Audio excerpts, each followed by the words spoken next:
Police to Unit 99. Are you in the clear? Unit 99 to KMA 907. Unit 99, Sergeant Guthrie, 909. In service and on the air. This is Sergeant Bruce Guthrie of Unit 99 at Headquarters, Police Department, City of Sacramento, California. My detail is to ride in Unit 99, our tape recorder-equipped radio car, and to respond whenever the dispatcher transmits a signal to one of our other units on duty somewhere in the city. At the scene, we make the recordings which we provide for this program. Now, to tell you more about Unit 99, here's our chief, James V. Hicks, Sacramento Police. We have provided Unit 99 of the Sacramento Police Department the tape recorder it carries, and the officer in charge, Sergeant Guthrie, so that you, who depend on your police for protection, can hear them in action, on duty. And what you hear on this radio program is real. No question about it. The suspects are real. The victims are real. Bear this in mind as you hear these cases. Now to Unit 99 and Sergeant Bruce Guthrie on duty. Unit 7. 940A in the service station at 65th and Folsom Boulevard. See a woman regarding a 211. Check 7, Kevin 907. I have a 211 call out on Folsom Boulevard. It's quite a ways out. It's a female. Could possibly be a purse snatch. We better go out and see what it is.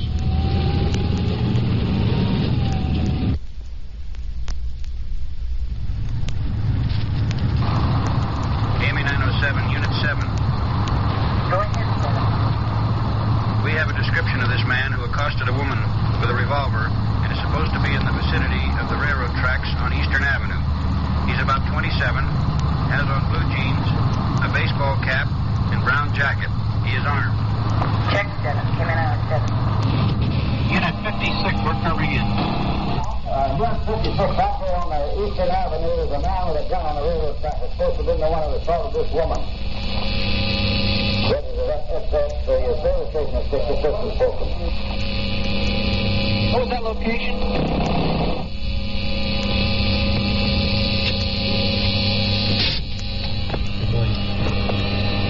Unit 56, will you repeat that location where the man was supposed to be? Squad car has a lady in the back. Let's get out and see what it is. We better follow them. I see they just drove off. On the railroad tracks on Eastern Avenue. He's described as 27 years of age, wearing blue jeans, a baseball cap, a brown jacket. This man is armed. Check. Unit, report from car 6.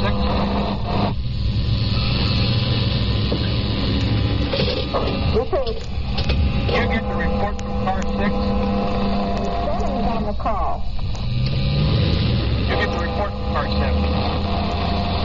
Yes, we did. This description was received from car 7. We contacted the woman who was attacked. Check. All right. It's becoming more involved. Car 7 has the woman in the car. They are heading towards Eastern Avenue. The detectives are following Unit 7. I see cars dispersed along the railroad tracks. At the moment, we're cruising down Eastern Avenue towards J Street. Everyone seems to be looking along the tracks, see if they can spot this man.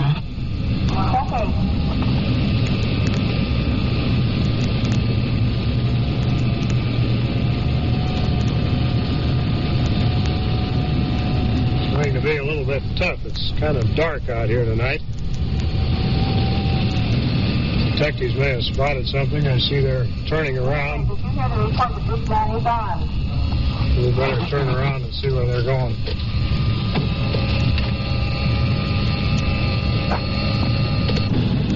Say it would be interesting to get the background on this. Find out how the woman was accosted. Apparently she's on foot. She was riding in the squad car. I didn't see any other automobile around, did you?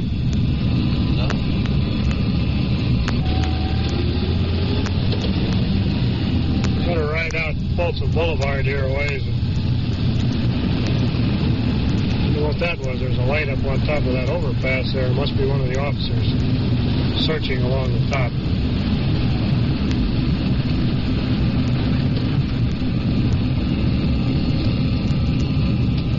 There's nothing out this way.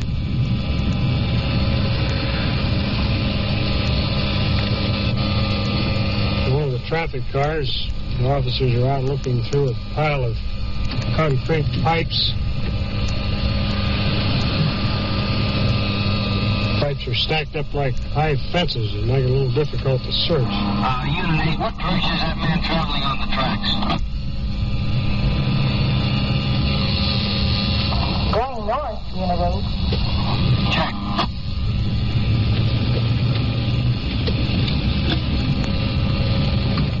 I think I better call in and get Unit 7's location so we can get some more information on this thing. Unit 99 to KM 907.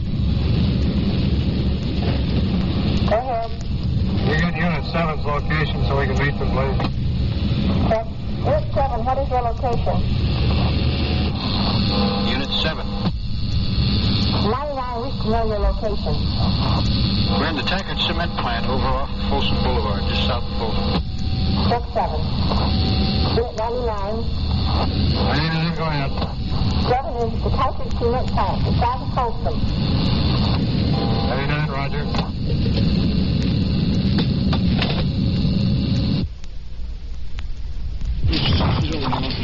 You want to fill us in on this, Lopes? What has happened so far? Well, this culprit picked this woman up, or rather was in her car when she came out of a building downtown.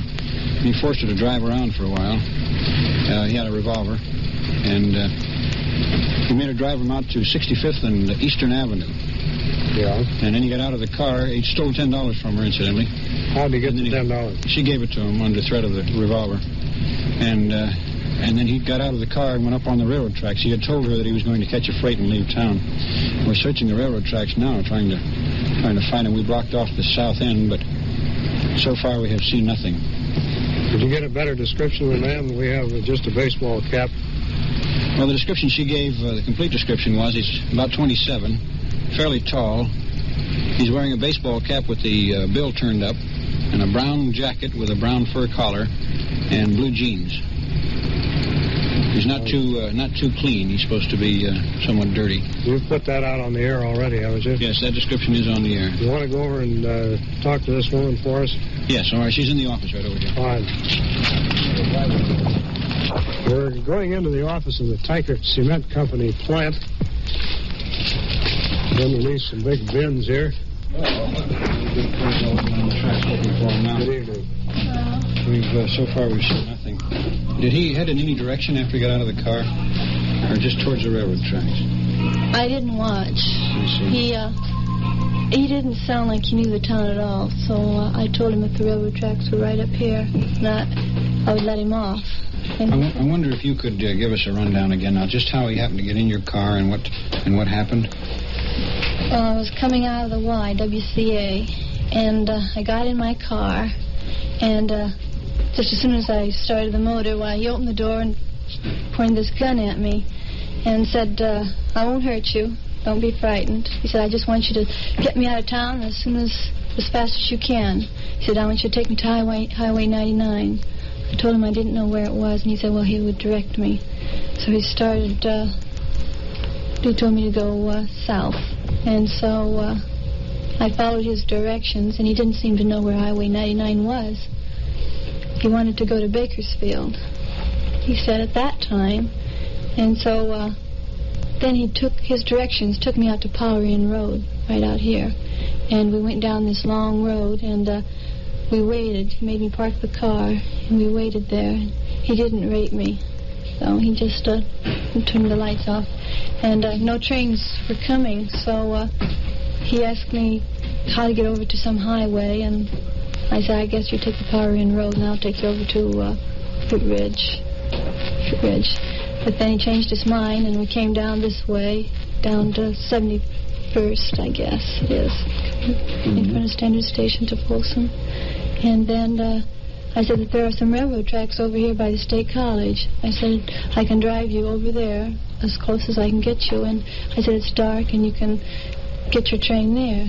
So he agreed, and so I took him right over here. As soon as I met the four lanes, he wanted me to turn right around there, I guess right next to that Burns. That's right there at 65th and Eastern, then, isn't it? Right there. I didn't go down. Well, when he got out of the car, the instant he got out of the car, what did you do? I went to the Standard Station and called you. I mean, right at that moment, did you watch which direction he went or what he did at that point? No, I told him that he could get the railroad tracks right there, and I said, if you go up farther, why, you wouldn't have to go through all these buildings here. He said, no, that won't bother me. He says, I'll just make my way through the buildings and go on up to the railroad track. Well, as he got out of the car now, you didn't watch where he went, which direction he went. No. Except that he said he was going between those buildings. Yes, I just took it for granted that's what he would do, because I offered to take him down farther where there weren't any buildings, up there by the State College, where there's just weeds.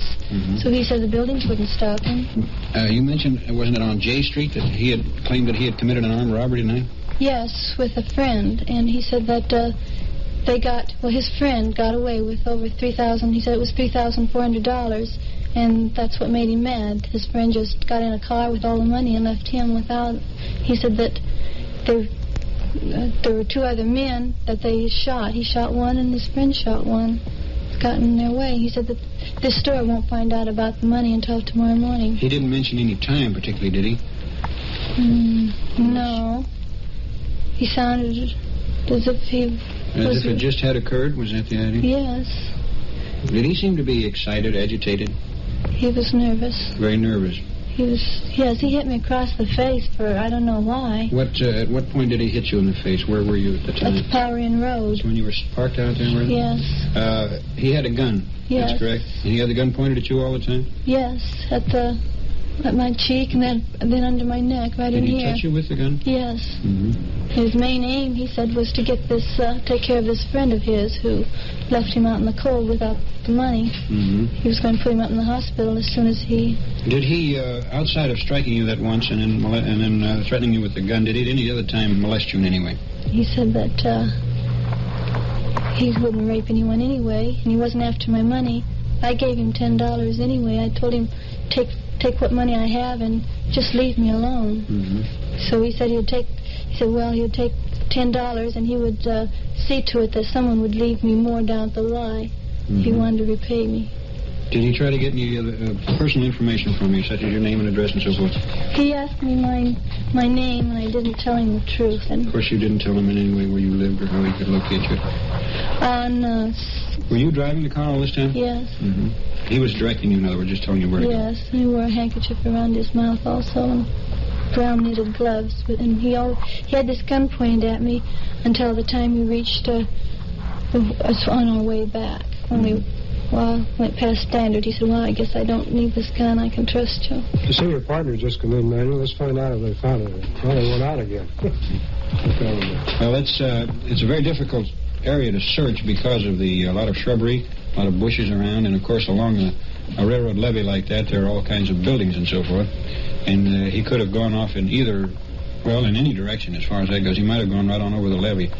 We're going on the assumption that he intended to stay on the levee, and we blocked off the levee south of here and north of here, and officers are searching in between them. Yes, as we came up, we saw the car scattered along the railroad right-of-way. Well, as soon as we got the information as to what it was and where he might have gone, we called the radio dispatcher and advised her, and she dispatched cars out here to aid us in this. Is there anything else that you can think of that might help us in this investigation now? Anything about the man that is in the least really peculiar?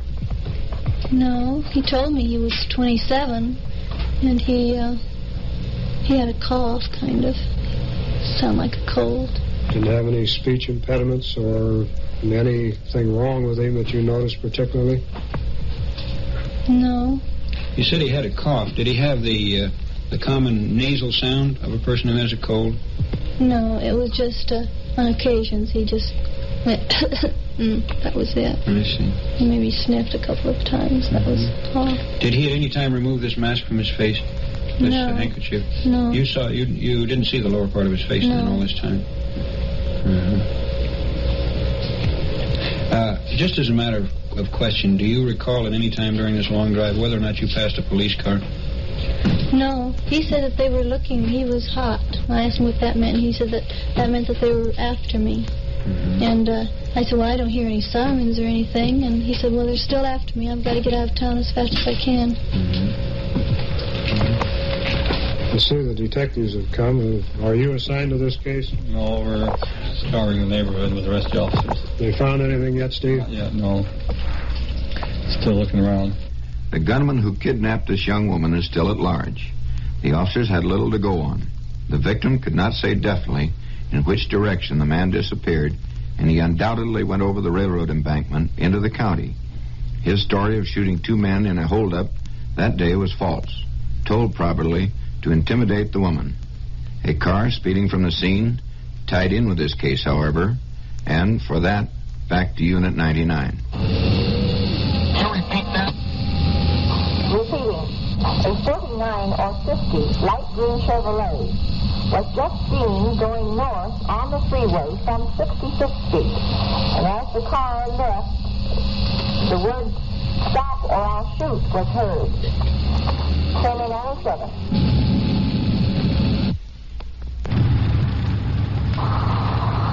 This is Unit 6.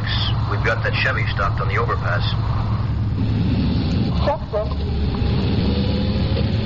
Unit 6 has just stopped that car that was described by the radio dispatcher, stopped up on top of the overpass. Haven't been able to get any information on whether it ties in or not, but we're going up there.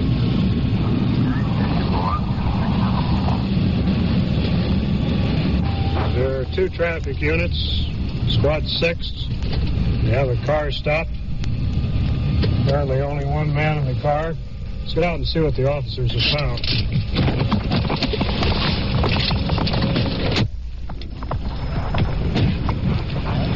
Hello, Clark. Morris, what is it?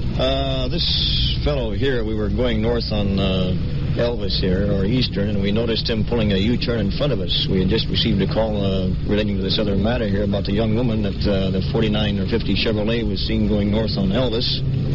And this fellow here, his actions were very peculiar. He pulled a U-turn right in front of us. It's a 2-tone car, but the bottom part is light green. And we followed him for about a quarter of a mile. And he pulled another U-turn and was starting back the other way, so we stopped him to check him out. The situation looks pretty good here so far, though. He's just coming back from a Sunday school conference, he says. Out in this area? It's downtown. We didn't get the exact location as yet. The other officer, Morris, is checking him more thoroughly. Well, you better get over there and help him. I see Morris is going to search the car. All right, fine. Where's the Sunday school conference? It's a memorial auditorium. There is 2 old relic guns in the glove compartment there. Well, what are they doing in there? Huh? What are they doing in there? Well, I had them out showing some of the kids. I mean, one of them's just a relic. And what do you mean by a relic? I mean, I just kind of collect them. You collect guns? That's your hobby? No, that's not my hobby. My hobby's my railroad. Who owns the revolvers? I do. You own them? Mm-hmm. You ever? I've had them for several years. You always carry a loaded gun in the car? No, I was out hunting the other day. Not hunting, but just fooling around. Fooling around. Where are you living at now? I live with my folks. You ever been arrested or anything? No, I haven't, sir. Ever been any trouble at all? No, sir. None whatsoever. You those guns registered? No, they aren't. Where'd you buy them at? I didn't buy them. They'd given to me. I mean... Do you know who gave them to you? Well, I got one. It was just laying around down the shop where Dad works. I just got it and... Does your father know you have it? Yes. Does it belong to him? It belongs to me. Well, why was it laying around the shop? Well, it was been there for about 25 years, see, and it was... What about the other one?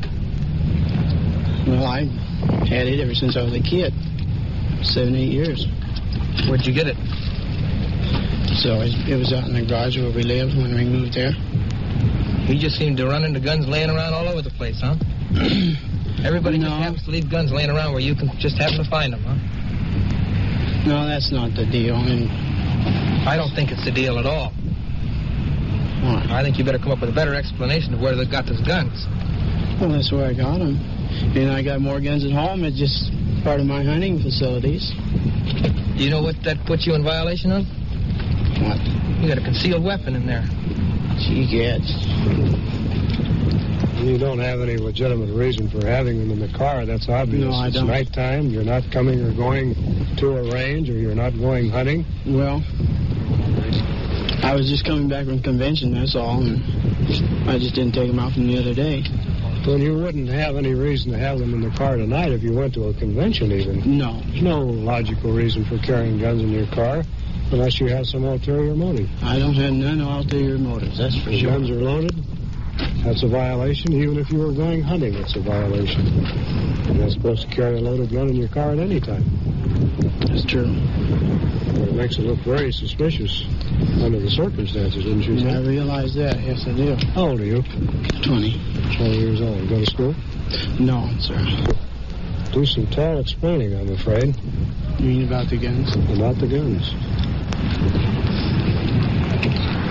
Well, I mean, there's no reason for them to be loaded, that's for sure. There's no reason for them to be in the car, either. Well, while the officers are finishing the checkup on this car, let's see if Officer Lopes has come up with anything else. You come up with anything, Rhino? Everything was that description of that Chevrolet. Marty gave it to me. And that was that green Chevrolet 49 or 50 that was left there in a big hurry. Left the underpass on Folsom Boulevard. It wasn't this two-tone job. Apparently, from Marty, seemed to think it was one color, and it was a Chevrolet, 49 or 50 Chevrolet. I see. Well, this turned into be a little bit interesting. We found a couple of guns in this car. Well, you never know what'll turn up in this business. You never know. Clark, what are you going to do with this fellow? Well, we have the two loaded revolvers here, Sergeant. We're going to take him down and book him on a concealed weapons charge. This is definitely a violation of the penal code. He has both of these in his glove compartment. Both of them are loaded, and he also has 2 boxes of shells in there, too. There was no tie-up between the kidnapper and the Sunday school convention delegate. The kidnapped victim viewed the young man in a lineup and cleared him. He was booked for concealed weapons, but the charge was subsequently dismissed. This is Unit 99, presented in cooperation with station KFBK in Sacramento, California. These on-the-scene tape recordings were provided by the Sacramento Police Department and were made on duty by Sergeant Bruce Guthrie in Unit 99. Your host is Chief James V. Hicks of the Sacramento Police Department. Be with us when once again you will hear... KMA 907, Sacramento Police.